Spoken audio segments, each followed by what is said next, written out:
Réseau synchronisé de Radio Mali.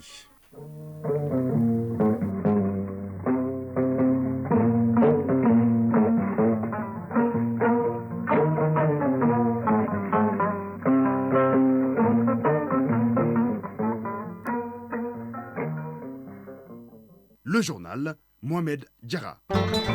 Le temps, 27 degrés, la maximale attendue est de 29 degrés. Mesdames, Messieurs, bonjour et bienvenue dans cette édition dont voici les titres. Les ministres des Affaires étrangères et de la coopération de l'AES se réunissent à Bamako le lundi prochain pour identifier les actions de coordination du secteur diplomatique. Mais en attendant, les hauts fonctionnaires des trois pays balises de terrain nous feront le point avec Salmata Dao, à suivre également l'actualité dans les deux pays de l'AES avec la sortie de promotion au Burkina Faso. Le gouvernement apporte un appui conséquent aux éleveurs et agro-éleveurs. Ces derniers ont reçu un lot d'équipements comprenant 10 HPI et 25 broyeurs, un don du ministère de l'élevage et de la pêche montant 118 millions de francs CFA. En sport, l'actualité est dominée par le basket avec les finales de l'Afro-Basket des moins de 18 ans garçons et filles. Les U18 filles jouent contre le Nigeria et les garçons affrontent le Cameroun ce soir. En football, la compétition interclub de la CAF, les deux représentants du Mali jouent ce samedi. Nous ferons le point avec Famourou Douté en fin de journal. Voilà pour le sommaire, tout de suite les détails. Carnet d'audience du Premier ministre Dr Choguel Kokalamaïga a reçu en audience l'Association des écoles privées agréées du Mali, la Société de néphrologie et le groupe de réflexion et d'action pour la démocratie et l'inclusivité Gravi Mali. Chacune des organisations est venue solliciter le soutien du chef de gouvernement et bénéficier de ses conseils. On fait le point avec Mamari Kouni. À quelques semaines de la rentrée scolaire 2024-2025, une délégation de l'Association des écoles privées agréées du Mali est venue échanger avec le Premier ministre et recueillir ses conseils et orientations sur un certain nombre de préoccupations. Il s'agit notamment de la moralisation du secteur de l'éducation privée, de ce que l'association appelle dysfonctionnement et la professionnalisation. Abdul Kassim Touré, secrétaire général de l'Association des écoles privées agréées du Mali. Il y a un acteur nouveau qui s'est invité dans cette moralisation.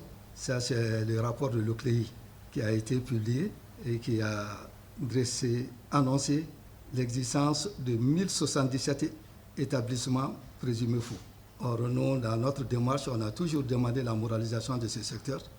Ils ont dressé une liste de 236 établissements sur les 1077. Mais au fil du temps, nous avons compris que certains établissements sur cette liste sont arrivés à prouver que les actes qu'ils ont sont des actes qui sont bien établis.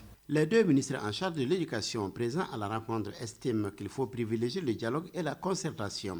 Et le Premier ministre de tirer la conclusion. Dr Choguel Kokalamaïga.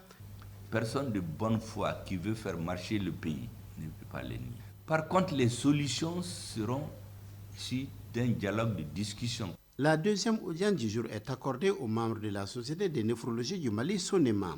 Cette société savante qui regroupe des spécialistes des secteurs privés et publics a d'entrée de jeu par la voix de son président exprimé son soutien aux actions de la transition tout en saluant la construction de 2020 à 2023 des 4 centres de dialyse contre 3 pendant la période 1997-2020. Professeur Mangara Samake, président de la Société de néphrologie du Mali. Ce congrès aura pour thème insuffisance rénale chronique en Afrique subsaharienne, un défi pour une meilleure accessibilité au traitement de suppléance. Cet événement réunira des experts nationaux et internationaux. Pour bien réussir l'organisation de ce premier congrès international, la SONEMA sollicite l'appui du gouvernement à travers la présence des autorités aux cérémonies d'ouverture et de clôture, l'appui logistique dans le cadre du transport des délégués ainsi que la couverture médiatique de l'événement. Dr Choguel Kokalamaïga, Premier ministre. Les questions de néphrologie, Assimi Goïta en a fait des priorités dès son aide. Les centres de dialyse dont vous avez parlé, là, c'était sous son autorité qu'on les avait installés. La délégation du groupe de réflexion et d'action pour la démocratie et l'inclusivité Gradim Mali est venue présenter la jeune association au Premier ministre, exprimer sa disponibilité à collaborer avec la primature et solliciter son accompagnement dans la mise en œuvre de certaines initiatives de formation et de sensibilisation pour la promotion des jeunes. Zandi Issa Diarra, président de Gradim Mali. Parce que nous sommes convaincus que, en tout cas, le chantier de la démocratie, la bonne gouvernance et l'engagement citoyen demande un effort collectif et une synergie de tous les acteurs de la société. Après avoir salué la démarche des jeunes leaders, le Premier ministre a échangé avec la délégation sur l'histoire politique et démocratique de notre pays. Il a aussi partagé son expérience et rappelé les nombreux complots contre notre pays ainsi que l'immense sacrifice consenti par les femmes pour la reconquête de notre souveraineté. Il faut que le peuple comprenne, il faut qu'on ait le soutien du peuple. La jeunesse, c'est vous l'avenir du Mali. Nous voulons qu'à la fin de la transition, que vous puissiez vous dire, ces hommes et ces femmes de la transition, ils n'ont pas pu tout faire, mais ils ont fait ce qu'ils peuvent faire. Créé en 2022, le groupe de réflexion et d'action pour la démocratie et l'inclusivité Gradi Mali regroupe les anciens élèves des écoles politiques et démocratiques de l'Institut néerlandais pour la démocratie multipartite. Il a à son actif l'organisation des cafés politiques et d'espaces de réflexion sur l'engagement citoyen. Près de 80 millions de francs CFA, c'est le coût global d'un lot d'équipements comprenant 10 hache-pailles et 25 broyeurs offerts par le ministère de l'Élevage et de la Pêche aux éleveurs et agro-éleveurs du Mali. Ces équipements financés sur le budget national leur permettront de mieux produire et de conserver les fourrages pour l'aliment bétail. Le but est de booster la production du lait et de la viande. Le point avec Batraoré. Au ministère de l'Élevage et de la Pêche, la production et la conservation de l'aliment bétail tend vers la modernisation avec de nouveaux équipements pour les éleveurs et agro-éleveurs. Il s'agit là d'une alternative visant à pallier l'insuffisance et la cherté de l'aliment bétail industriel en période de soudure, c'est-à-dire produire l'aliment bétail à partir des fourrages. Pour l'acquisition des équipements, 78 millions de francs CFA ont été engagés sous le budget national. Youba Ba, ministre de l'Élevage et de la Pêche. Les équipements se composent de 10 hache-pailles, de 25 broyeurs destinés aux éleveurs et agro-éleveurs des régions de Kaï, Koulikoro, Nioro du Sahel, Bougouni, Sikasso, Ségou et le district de Bamako. L'objectif visé, c'est l'optimisation du disponible fourrager à travers sa transformation et sa conservation dans les meilleures conditions. Aussi, ces équipements permettent-ils de broyer la paille afin de faciliter l'injection et la digestion pour être plus utiles à l'animal. Les bénéficiaires saluent l'initiative à travers le président de l'Assemblée permanente des chambres d'agriculture du Mali, Sanoussi Bouyassila. Nous encourageons fortement cette démarche. Peut-être que l'année prochaine, nous aurons d'autres types d'équipements. Et nous prions Dieu pour que l'économie du pays puisse soutenir ce genre d'initiative pour permettre à nos fermes d'être vraiment des fermes professionnelles. Parce que nous perdons beaucoup de tiges, beaucoup de résidus agricoles que nous n'arrivons pas à valoriser, faute de moyens techniques, faute de matériel adéquat. Ces acquisitions rentrent dans le cadre de l'amélioration de la production de lait et de viande afin d'assurer l'autosuffisance alimentaire.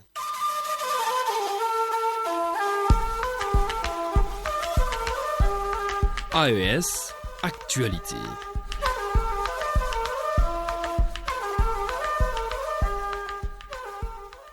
Oui, la Confédération des États du Sahel qui entame sa phase d'opérationnalisation, le ministre en charge des Affaires étrangères des trois pays s'est réuni le 16 septembre prochain ici à Bamako. En prélude à cela, une rencontre préparatoire s'est ouverte donc hier. Elle rassemble les hauts fonctionnaires des trois pays autour du pilier diplomatie de l'organisation.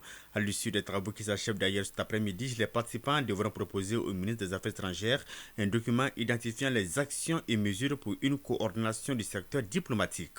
On fait le point avec Salimata Dao. La Confédération des États du Sahel continue sa marche vers ses ambitions, celle d'une zone développée, sécurisée et munie d'une politique diplomatique solide. Les hauts fonctionnaires des trois pays sont réunis à Bamako. Ainsi se prépare la réunion des ministres des Affaires étrangères de l'AES, prévue le 16 septembre prochain.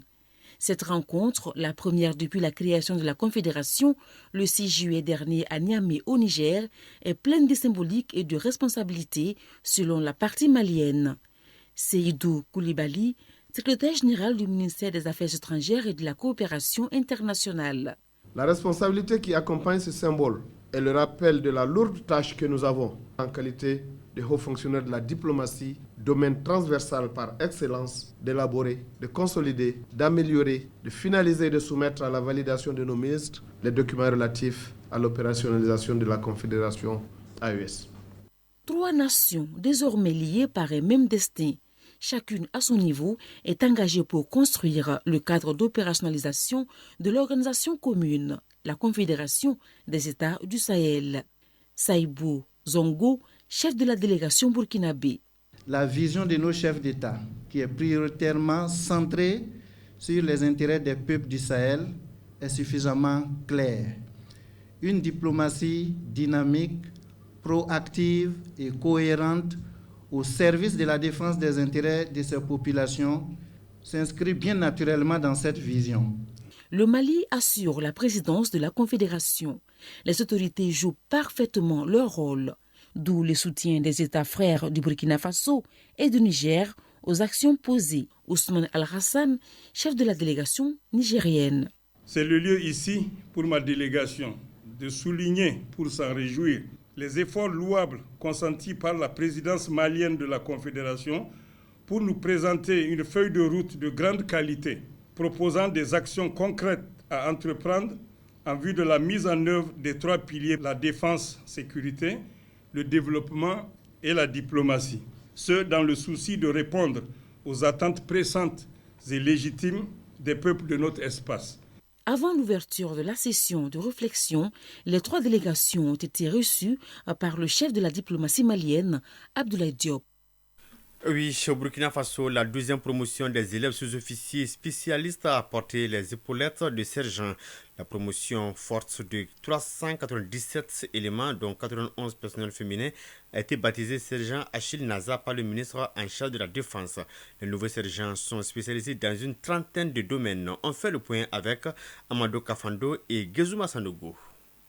La 12e promotion des élèves sous-officiers spécialistes est forte de 397 éléments, dont 91 personnels féminins. Elle a été baptisée sergent Nana Achille. Le sergent Nana Achille était de la 3e promotion. Technicien en maintenance automobile, il a consenti le sacrifice suprême le 19 août 2019 à Koutoukou dans le Sahel. Un dévouement qui inspire la 12e promotion. Abdoulaye Sedgo en est le délégué. Notre promotion est prête à emprunter les sentiers de gloire tracés par nos ultimes élus.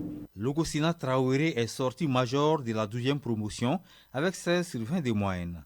Les élèves de la 12e promotion sont spécialisés dans une trentaine de domaines, dont la santé, la comptabilité, les ressources humaines, la technique. Le chef de bataillon Boubacar Dadjian, commandant l'école nationale des sous-officiers d'active. Chacun à son poste, participant à la réussite de la mission du chef par la complémentarité de nos actions. La 12e promotion des élèves sous-officiers spécialistes a pour parrain le colonel et professeur Amadou Kafando.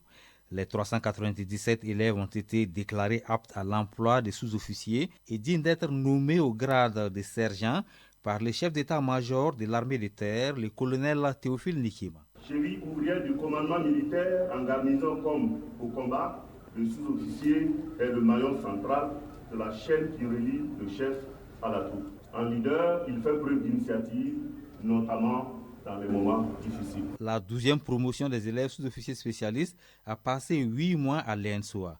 Au moment de recevoir les épaulettes, il y a eu un absent, l'élève Nicolas Traoré, décédé pendant la formation. Ses promotionnaires et le commandement de l'école lui ont rendu hommage au cours de la cérémonie de triomphe à la place d'armes, adjudant-chef Kambiré La de l'ENSOA. Le secrétaire général du ministère de l'économie et des finances en mission dans la région de Dosso, nous sommes bien au Niger, a effectué plusieurs visites dans les régies financières de la commune urbaine de Dosso. Le compte rendu de Anatouf Ali Soumaïla de la radio du Niger. Le secrétaire général du ministère des Finances a effectué plusieurs visites dans les services relevant de son département ministériel pour s'enquérir de leur fonctionnement. Ainsi, il s'est rendu d'abord à la brigade de douane de Dosso, où on lui a présenté un lot important de produits pharmaceutiques, des motos, des véhicules saisis, avant d'être au bureau de douane route Gaïa, qui enregistre un problème d'étanchéité au niveau des locaux. Là aussi, il a trouvé un nombre de camions en attente de délivrance de papier. Au service de contrôle des marchés publics et des opérations budgétaires, il a écouté quelques doléances soumises par le responsable avant de continuer sur la direction régionale des impôts, dont les activités et les performances enregistrées de 2020 à ce jour lui ont été présentées. À la trésorerie régionale, il lui a été fait cas de la dégradation du bâtiment qui est d'ailleurs menacée par les eaux de ruissellement par manque de canalisation. Enfin, à la direction du budget, les doléances sont relatives au manque de moyens roulants depuis 2013, une insuffisance d'agents et une panne au niveau du serveur. Le secrétaire général du ministère des Finances, Ali Daoud. On a fait un tour au niveau de l'ensemble de ces services pour transmettre à tous les agents les reconnaissances des plus hautes autorités du pays par rapport au travail qu'elles sont en train de faire dans le cadre de la mobilisation des ressources internes et également l'exécution rationnelle des dépenses publiques.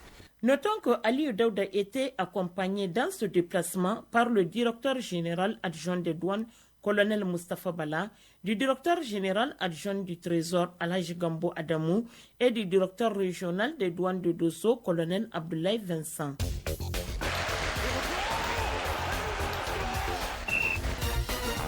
Oui, nous y sommes de plein pied sur le sport avec Mamadou Dourté. Bonjour. Bonjour Mamadou Diarra, bonjour à tous. Ce samedi 14 septembre 2024 est très riche sur le plan sportif pour notre pays. On commence par la balle au panier. Le Mali joue la finale de l'Afro-Basket des moins de 18 ans sur les deux tableaux. Alors dites-nous les affiches complètes des rencontres. Et oui, l'Afro-Basket des U18 Afrique du Sud 2024 rend son verdict cet après-midi.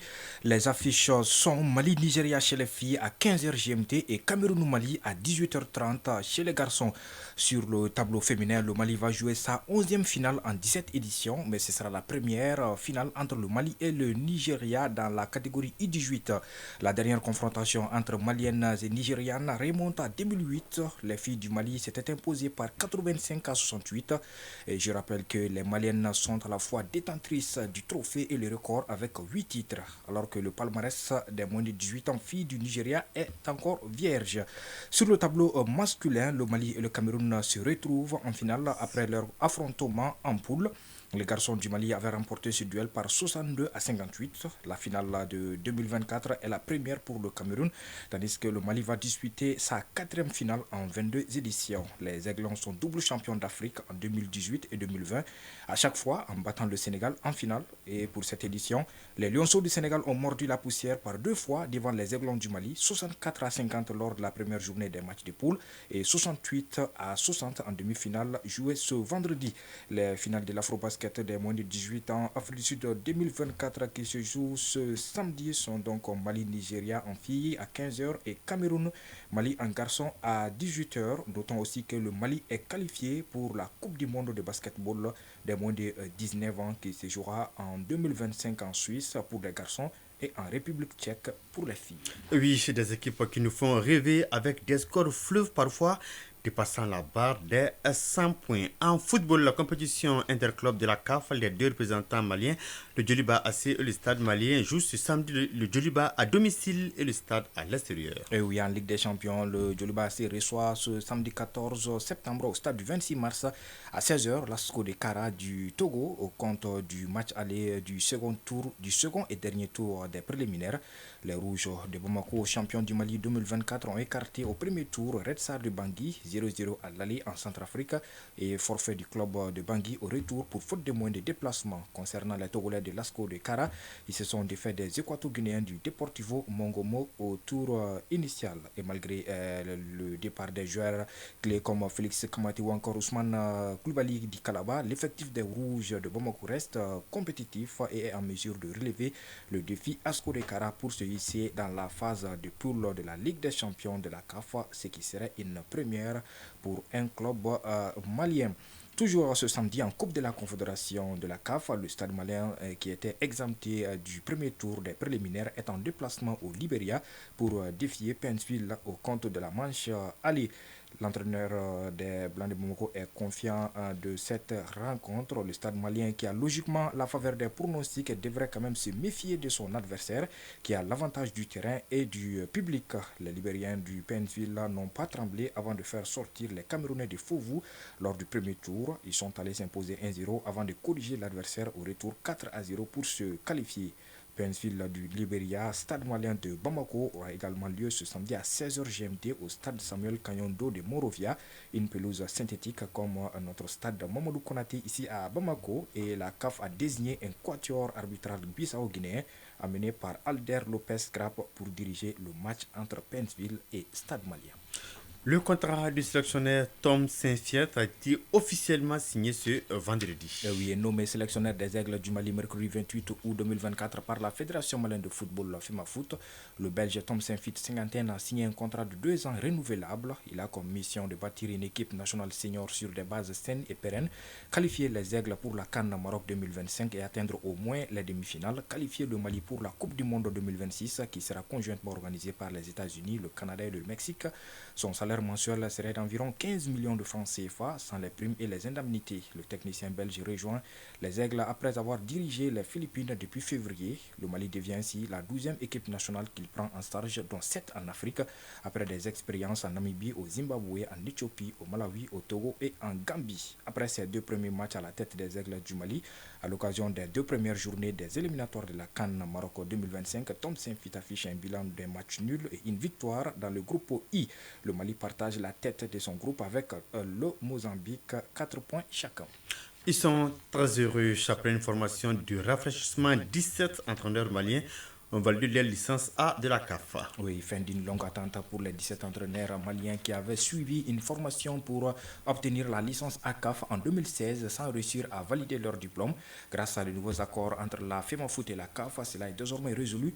La Confédération africaine de football a désigné Ousmane Guindo, instructeur de la CAF et directeur technique national de la FEMAFOOT par intérim, pour animer une session de remise à niveau de 4 jours qui s'est tenue du 26 au 29 août 2024. Cette formation a comporté des activités théoriques et pratiques et les évaluations des participants ont été transmises à la CAF pour validation et la réponse positive de l'instance a réjoui tant la FEMAFOOT que les 17 entraîneurs qui ont tous obtenu leur licence à CAF.